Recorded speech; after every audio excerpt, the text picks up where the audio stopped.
Hello friends, welcome to সোমান academy. এই কিছুদিন ধরে তোমরা বারবার আমাকে জিজ্ঞেস করছো বা ইউটিউবে তোমরা সার্চও করেছো যে ডাব্লিউবিপি আর কেপির পরীক্ষা কবে হবে, কিভাবে প্রিপারেশন নেব, কাট অফ মার্কস কত যাবে। এই রিলেটেড বহু সার্চ তোমরা ইউটিউবে করেছো, তার অ্যান্সারও তোমরা বিভিন্ন ইউটিউবার থেকে পেয়েছো। এরপর আমি বলি, দেখো তোমাদের এই সমস্ত প্রশ্নের উত্তর আমি তোমাদের দিচ্ছি, খুব ভালো করে ভিডিওটা দেখবে। পরীক্ষা কবে হবে এটার ডেট ফাইনাল এখনো পর্যন্ত কিছু হয়নি, অফিসিয়াল নোটিফিকেশন কিছু দেয়নি, তোমরা সেটা জানো। বিভিন্ন ইউটিউবার বিভিন্ন জায়গা থেকে হয়তো সোর্স লাগিয়ে খোঁজ খবর নিচ্ছে, বলছে আগস্টের শেষের দিকে হবে বা ইটিসি ইটিসি। সো যাই হোক না কেন, তোমাকে একটা কথা আমি বলে রাখি, পরীক্ষা যখনই হোক তোমার প্রিপারেশন যদি সঠিক না থাকে, তোমাকে 1 বছর কেন 2 বছর 3 বছর দিয়ে দিলেও তুমি কিন্তু ক্র্যাক করতে পারবে না। যারা ক্র্যাক করবে না তাদের যদি 1 সপ্তাহ পর পরীক্ষা হয়, তারাও কিন্তু ক্র্যাক করে দেবে পরীক্ষাটা, কারণ তাদের প্রিপারেশন রয়েছে। এর আগে ডাব্লিউবিপি এবং কেপিতে অনেকেই এমন আছে 0.25 0.5 জন্য বাদ গেছে। তো তারা কি বলছো ছেড়ে দেবে, তোমাদেরকে জায়গা ছেড়ে দেবে? কখনোই ছাড়বে না। তো প্রিপারেশন ঠিক মতো নাও, পরীক্ষা যখন হবে দেখা যাবে।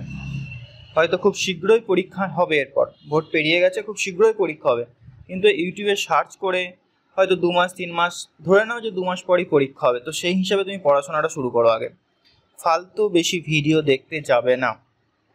এরপর আসছি কাট অফ। তো মানে এটা নিয়ে তো রীতিমতো ইউটিউবাররা রিসার্চ করেছে যে কাট অফ কত যাবে আপকামিং পরীক্ষাতে, কেপিতে বা ডাব্লিউবিপিতে, কনস্টেবলে। সো দেখো, এই কাট অফ বলাটা এবার প্রেডিকশন করাটা সত্যি খুবই কঠিন, অনেস্টলি বলছি তোমাদের। বিগত বছরের কাট অফ যদি দেখো, তার থেকে তো অবশ্যই বেশি যাবে, এটা তুমি ধরে নাও প্রথমত, ঠিক আছে। এরপরেও কাট অফ নির্ভর করে কোশ্চেনের প্যাটার্ন অনুযায়ী বা কোশ্চেনের যে লেভেল, হার্ড বা ইজি, কী ধরনের প্রশ্ন দিয়েছে, স্টুডেন্টরা কতটা অ্যাটেম্প্ট করেছে, তার উপরে কাট অফ নির্ধারণ হয়। আগে থেকে কাট অফ নির্ধারণ করাটা সত্যি খুবই ডিফিকাল্ট, এটা হয় না সাধারণত, কেউ পারে না করতে, ঠিক আছে। হ্যাঁ, এরপর 1000টা ভিডিওর মধ্যে 2-1টা ভিডিও এমনও পাবে মিলে যাবে, ম্যাচ খেয়ে যাবে। তারা বলবে দেখো আমি ভিডিওতে বলেছিলাম যে কাট অফ এত যাবে এত যাবে। সো এগুলো কাকতালীয় ব্যাপার, ওগুলো 1000টা ভিডিও দেখবে, হয়তো একটা ঠিক হবে। সো অত ভিডিও দেখার টাইমও নেই, আর কাট অফ কত যাবে এরকম একটা মানে ফালতু কোশ্চেনের উত্তর তো কি বলবো, মানে খোঁজ করা উচিতই নয়। হ্যাঁ, তোমাদের সময়ে যখন আমি প্রিপারেশন নিচ্ছিলাম, আমার প্রিপারেশন ফেজে, তখন আমি ইউটিউবে সার্চ করতাম। সো 99% কেসে সব ভুলভাল উত্তর পেতাম, কোনোটাই মিলতো না, কিন্তু আমার টাইম ওয়েস্ট হয়ে যেত। কেউ বলে দিল 60, কেউ বলে দিল 65, এইভাবে কাট অফ যাবে, ঠিক আছে। বাট কাট অফ কিন্তু ওইভাবে তো নির্ধারিত হয় না। কাট অফ মেইনলি নির্ধারণ হবে যে কোশ্চেনটা ইজি হয়েছে না হার্ড হয়েছে। যেমন কেপি কনস্টেবল 2023-এ যেটা হয়েছিল, সেখানে প্রিলিমসের কাট অফ অনেক হাই চলে গেছিলো, কারণ ওখানে জিকে অনেক সহজ দিয়েছিল, ম্যাথ অনেক সহজ দিয়েছিল, তাই কাট অফ হাই গেছে। যদি একটু ডিফিকাল্ট করে দেয়, কাট অফ অবভিয়াসলি কম যাবে। তবে হ্যাঁ, এরপর দেখো, এখন ডাব্লিউবিপি মেন্স, মানে এখন তো ডাইরেক্ট একটাই পরীক্ষা হবে ডাব্লিউবিপিতে 85 নাম্বারের, প্রিলিমস এখানে থাকছে না, মেন্স পরীক্ষা হবে। মানে মাঠ দেখো, আগে কি হতো বলো তো, আগে প্রিলিমস হতো, তারপরে মাঠ হতো। এই মাঠেতে কিন্তু অনেক ছেলে বাদ চলে যেত, অনেক ভালো ভালো স্টুডেন্ট যারা নাম্বার বেশি পেতো তারা কিন্তু এই মাঠে বাদ চলে যেত। বাট এক্ষেত্রে কিন্তু সবাই ফর্ম ফিল আপ করে দিয়েছে। যে পিএইচডি করেছে, আমার জানাশোনা পিএইচডি করেছে, সেও কিন্তু কনস্টেবলের ফর্ম ফিল আপ করেছে। তো তাদের সঙ্গে তোমাদের কিন্তু যুদ্ধ করতে হবে। সো অবভিয়াসলি কাট অফ কিন্তু বেশি যাবে, এটা তুমি ধরেই নাও, যাবেই যাবে।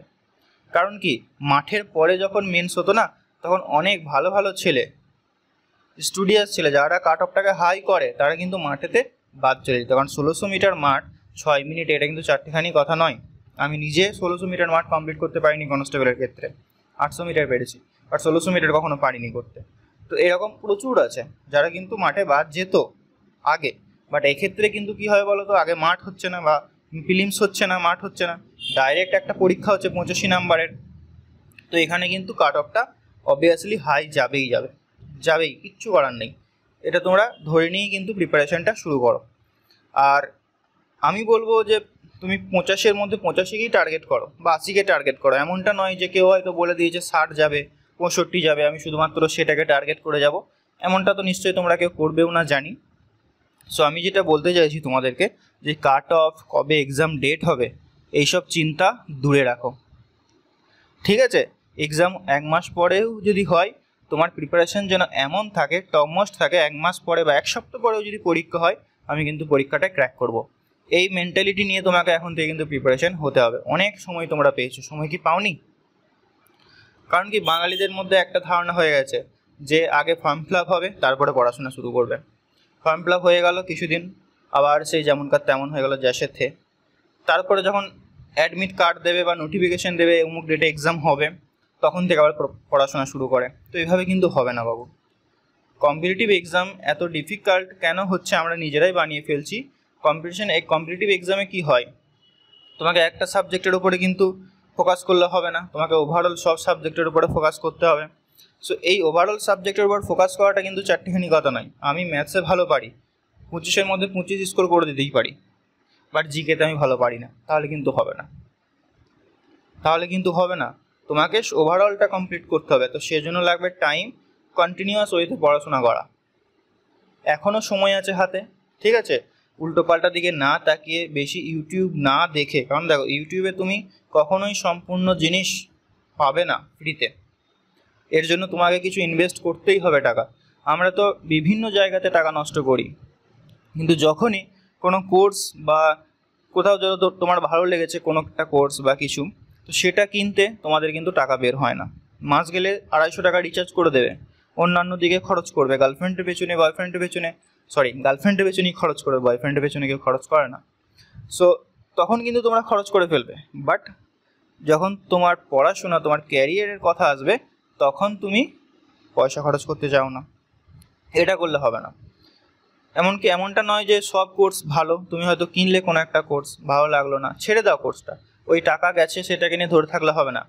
তো যেটা আমি বলতে চাইছি, প্রিপারেশনটা সঠিকভাবে নাও, ঠিক আছে? আর আমি তোমাদের বারবার বলে আছি প্রিভিয়াস ইয়ার ফলো করতে।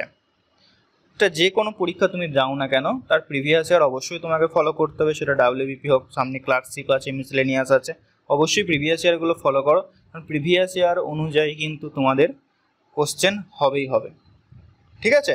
যেমন একটা এক্সাম্পল দিই, ধরো কোনো একটা পরীক্ষাতে এসেছে ভিটামিন এ রাসায়নিক নাম কি, ঠিক আছে? তো এটাই যে তোমাকে পরীক্ষাতে দেবে আপকামিং পরীক্ষাতে, সেটা কিন্তু না। তোমাকে ভিটামিন বি এর দিতে পারে, সি এর দিতে পারে, ডি এর দিতে পারে।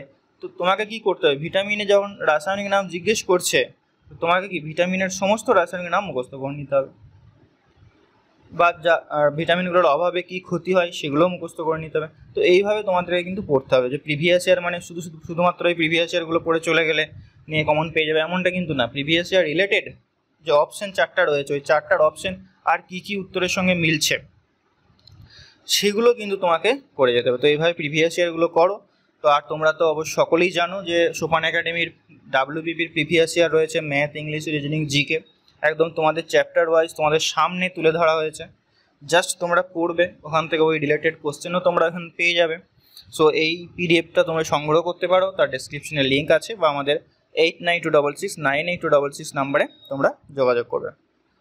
এরপরে আসি যে কতক্ষণ পড়তে হবে। এটাও একটা বোকার মতো প্রশ্ন। আমার যতক্ষণ ভালো লাগছে, যতক্ষণ আমার ক্ষমতা রয়েছে, ধৈর্য রয়েছে, অ্যাটেনশন রয়েছে, আমি ততক্ষণ পড়ব।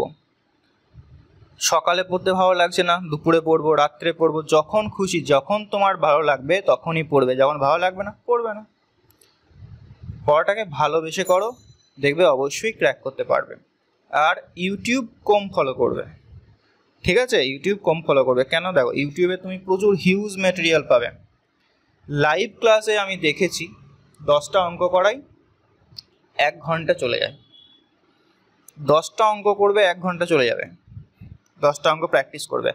তুমি যদি নিজে কোনো একটা বই থেকে, সুবিদ্যাস বলো বা আদার্স যে কোনো একটা বই থেকে যদি তুমি প্র্যাকটিস করো, তাহলে ওই 1 ঘন্টায় কতগুলো অঙ্ক প্র্যাকটিস করতে পারবে? যে সমস্ত অঙ্কগুলো আটকে যাচ্ছে, তোমার যে বন্ধুরা রয়েছে, দাদারা রয়েছে, তাদেরকে জিজ্ঞেস করো, বা তুমি গুগলে সার্চ করে দাও, গুগলে এখন সব কিছু পেয়ে যাবে। তুমি গুগলে সার্চ করো, সলিউশন পেয়ে যাবে। তো ইউটিউবে ভিডিও দেখার পেছনে কিন্তু সময় নষ্ট করবে না, এই কটা মাস অ্যাটলিস্ট, কারণ পরীক্ষা কিন্তু খুব শীঘ্রই হবে, ধরে নিচ্ছি যে 2 মাস পরই হবে, শুনছি নাকি আগস্টে হবে, বলে ভালো। এই 2 মাস ধরেই তুমি চলো, প্রিভিয়াস ইয়ার প্যাটার্ন অনুযায়ী চলো, ঠিক আছে। এরপর আসছি, দেখো তোমাদের ডাব্লিউবিপিতে 10 নাম্বার ইংলিশ রয়েছে। এই ইংলিশটা নিয়ে অনেকের ডাউট আছে, এটাও ক্লিয়ার করে দিচ্ছি। ইংলিশ 10 নাম্বার থাকবে, ঠিক আছে। এখন যদি তুমি ইংলিশ একদম বেসিক থেকে শুরু করে পড়ো তাহলে কিন্তু কভার করতে পারবে না। প্রিভিয়াস ইয়ার দেখো, যতগুলো তোমার কাছে সাল আছে, ডাউনলোড করো ইন্টারনেট থেকে বা আমাদের ইংলিশের পিডিএফ থেকেও দেখো কী ধরনের প্রশ্ন এরা দিচ্ছে। ভয়েস চেঞ্জ একটা দিচ্ছে, ন্যারেশন চেঞ্জ একটা দিচ্ছে, এই দুটো ভালো করে নাও। এখান থেকে তুমি একটা কোশ্চেন পাবেই পাবে, দুটো কোশ্চেন পাবে। সিনোনিম অ্যান্টোনিমস দিচ্ছে, দেখো সিনোনিম অ্যান্টোনিমস মুখস্থ করে তুমি শেষ করতে পারবে না, অনেক আছে অনেক আছে। যদি তোমার কপাল ভালো থাকে তার মধ্যে পড়ে যেতে পারে, না হলে সিনোনিম অ্যান্টোনিমস যে খুব একটা কঠিনও দেয় তেমনও কিন্তু না, ঠিক আছে। Voice change, narration change, preposition, phrasal verb, তারপর one word substitution, idiom phrase, এই সমস্ত জিনিসগুলো, ভোকাবস পার্টটা, ঠিক আছে। ভোকাবস পার্টটা তোমরা ভালো করে কমপ্লিট করে যাও, দেখবে 6 থেকে 7 নাম্বার ইজিলি পেয়ে যাবে। গ্রামারের যে ইরার কারেকশন থাকে, ছোটো ছোটো ইরার কারেকশন যেগুলো সচরাচর আসে, সেগুলো তুমি দেখে যাও প্রিভিয়াস ইয়ার থেকে, দেখবে ইংলিশেও তুমি কিন্তু খুব ভালো স্কোর করতে পারবে। এখনও ইংলিশে একটা কোর্স নিয়ে নিলে একদম বেসিক থেকে শুরু করলে, টেন্স কাকে বলে, হ্যাঁ ফিউচার টেন্স, হ্যান ত্যান ডট ডট ডট, তো অত শত পড়ে তুমি গ্রামার শেষ করতে পারবে না এই অল্প সময়ে। আগে ভোকাবস পার্টটা খুব ভালো করে, ভোকাবুলারি পার্টটা ভালো করে যাও, দেখবে 5 থেকে 6 নাম্বার ইজিলি পেয়ে যাবে, ঠিক আছে। ম্যাথস রিজনিংয়ের উপরে বেশি ফোকাস করো, কারণ এদের সিলেবাসটা হচ্ছে সীমিত। জিকের অনেক বড় সিলেবাস, আমার মতে মনে হয় জিকেটা অনেক বড় কিন্তু অ্যাকচুয়ালি, বাট ম্যাথস আর রিজনিং লিমিটেড। এই প্যাটার্নগুলোকে তুমি লক্ষ্য করো যে কী প্যাটার্নের অঙ্ক এরা বারবার দিচ্ছে। হয়তো বর্গমূল করতে দিচ্ছে, দেখবে একই বর্গমূল, মানে টাইপটা বর্গমূল করো কিন্তু বিভিন্নভাবে রিপ্রেজেন্ট করছে, বিভিন্ন সংখ্যা দিয়ে দিচ্ছে। এই ধরনের অঙ্কগুলোকে তোমার কিন্তু বারবার করে যেতে হবে। আর কি, সুবিদ্যা স্যারের বা যে কোনো বই তোমার কাছে ম্যাথসের বই থাকলে তুমি যেটা করবে কি, চ্যাপ্টারের যেখানে লেখা রয়েছে যে কোনো না কোনো পরীক্ষাতে এসেছে, নিচে দেবে লেখা থাকে যে অমুক পরীক্ষাতে এসেছে, সেটা হতে পারে অন্য ব্যাংকের পরীক্ষা, সিজিএল, সিএইচএসএল, এমটিএস হতে পারে, পিএসসির অন্য পরীক্ষাতে হতে পারে, সেই সমস্ত প্রশ্নগুলোকে তুমি আগে কমপ্লিট করো, তারপরে এক্সট্রা অঙ্ক বা রিজনিং তোমরা করবে। জিকের ক্ষেত্রেও তাই। ওকে, জিকের যেমন ওয়েস্ট বেঙ্গলের যত জিকে রয়েছে, যত পরীক্ষা হয়েছে, সমস্ত পরীক্ষার জিকে তোমরা কিন্তু করে যাও। ডাব্লিউবিপি তো করবে, পিএসসি যত পরীক্ষা নেয়, যেমন WBCS, miscellaneous, clerkship, food SI হয়ে গেল, ফুড এসআই, আদার্স যেগুলো হয়, সমস্ত প্রিভিয়াস ইয়ার জিকেও কিন্তু তোমরা করে যাবে। তো এই ডাব্লিউবিপির ছাড়া ডাব্লিউবিপিএসসি, পাবলিক সার্ভিস কমিশন যে পরীক্ষাগুলো নিয়ে থাকে, তাদের একটা কমপ্লিট জিকে প্রিভিয়াস ইয়ারের উপরে বই আমাদের রয়েছে, রিসেন্ট বের হয়েছে, তো সেটাও তোমরা ক্রয় করতে পারো, ডেসক্রিপশনে তার লিঙ্ক থাকবে, বা আমাদেরকে তোমরা SMS করতে পারো 8926698266 নাম্বারে। ওকে, আশা করছি তোমাদের যে ডাউটগুলো ছিল সেগুলো আমি ক্লিয়ার করতে পেরেছি। সো বেস্ট অফ লাক, খুব ভালোভাবে প্রিপারেশন নাও, সফলতা অবশ্যই আসবে। দেখা হচ্ছে অন্য কোনো একটা ভিডিওতে। Till next class, take care.